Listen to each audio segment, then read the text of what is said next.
ప్రభు పేరట మీ అందరికీ శుభాభివందనములు. ఈరోజు మన అనుదిన వాక్య ధ్యానమైన ఎడారిలో సెలయర్లలోని వాక్యము. అప్పుడు పెద్ద తుఫాను రేగెను. మార్కు సువార్త 4వ అధ్యాయము 37వ వచనము. జీవితంలో కొన్ని తుఫానులు హఠాత్తుగా వస్తాయి. ఓ గొప్ప ఆవేదన, భయంకరమైన నిరాశ, లేక అణగదొక్కేసే అపజయం. కొన్ని క్రమక్రమంగా వస్తాయి. అవి దూరాన కనిపించే మనిషి చెయ్యంత మేఘంలా ప్రారంభమై ఇది చిన్నదే కదా అని అనుకుంటుండగానే ఆకాశమంతా కమ్ముకొని మనల్ని ముంచెత్తుతుంది. అయితే ఇలాంటి తుఫాను వేళల్లో దేవుడు మనల్ని సేవకి సిద్ధపరుస్తాడు. దేవుడికో దేవదారు వృక్షం అవసరమైతే ఆయన దాన్ని మైదానంలో నాటుతాడు. పెనుగాలులు దాన్ని వణికిస్తాయి, వర్షం దాన్ని మర్దిస్తుంది. ఈ పోరాటాల్లోనే ఆ చెట్టుకి కావలసిన చేవను అది సంపాదించుకొని అరణ్యం మొత్తానికే రాజవుతుంది.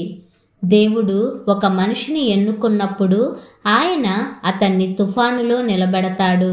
మనిషి మగతనం సంపాదించుకోవడం చాలా కఠినమైన పరీక్షలతో కూడుకొని ఉంటుంది.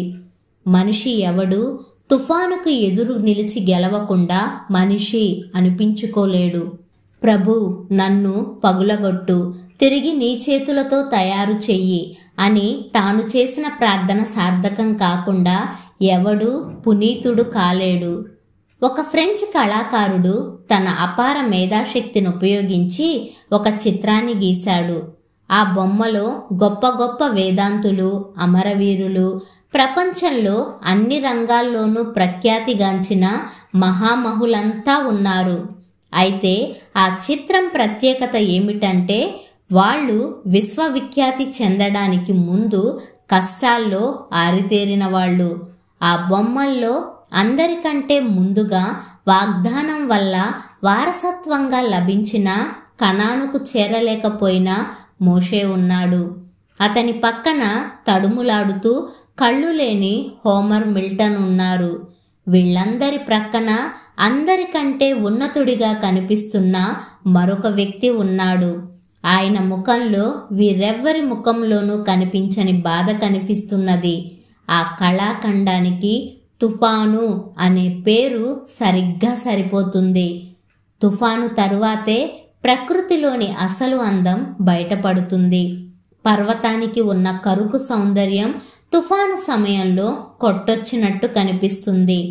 అలాగే మనుషుల్లో మహాత్ములైన వాళ్ల జీవితాలన్నీ తుఫానుల తాకిడికి రాటుదేరినవే.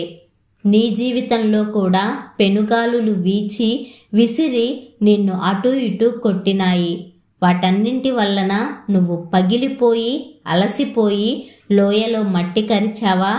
లేక ఆ పెనుగాలులు నిన్ను మరింత మెరుగుపెట్టి నీ వ్యక్తిత్వానికి ఔన్నత్యాన్ని సంపాదించి పెట్టినాయా?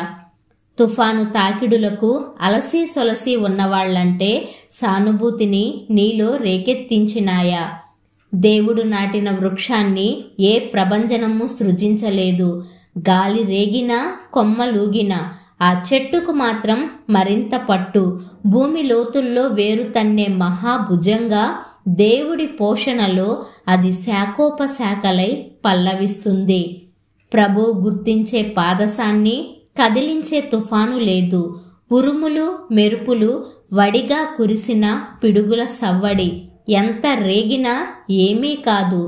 దేవుడు నాటిన దివ్య వృక్షం నిలకడగా ఉంటుంది, నిత్యం పుష్పిస్తుంది.